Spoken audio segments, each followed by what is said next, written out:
তুমি তাকে ইমপ্রেস করবে কিভাবে? তার সাথে কথা বল, দেখো তার সাথে কিভাবে, তার সাথে এমন ভাবে কথা বলো না, নিজেকে বেশি তার কাছে পরিচয় দিতে যেও না, তার কথা তুমি তাকে জিজ্ঞাসা করো, সে যাতে বোঝে যে তুমি তুমি তাকে নিয়ে ভাবো।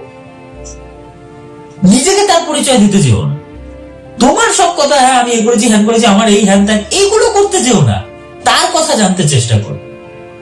একটা জিনিস কি জানো তো, তোমার বিপরীত পক্ষের মানুষ না, তোমার বিপরীত পক্ষের মানুষ কেন, আমরা সবাই, কেউ আমার বিষয় নিয়ে জানতে চাইবে সেইটাতে আমরা বেশি উৎসাহিত হই, তাকে আমার কথা বলবো সেটাতে আমরা কিন্তু উৎসাহিত হই না। আমার বিষয় নিয়ে সে কি জানতে চাইছে বা আমার বিষয় নিয়ে সে কতটা মানে আগ্রহ ছলে জানতে চাইছে, আমরা সেগুলোতে বেশি বিশ্বস্ত, আমরা সেগুলো বেশি পছন্দ করি। এই মানুষকে কথা বলতে গেলে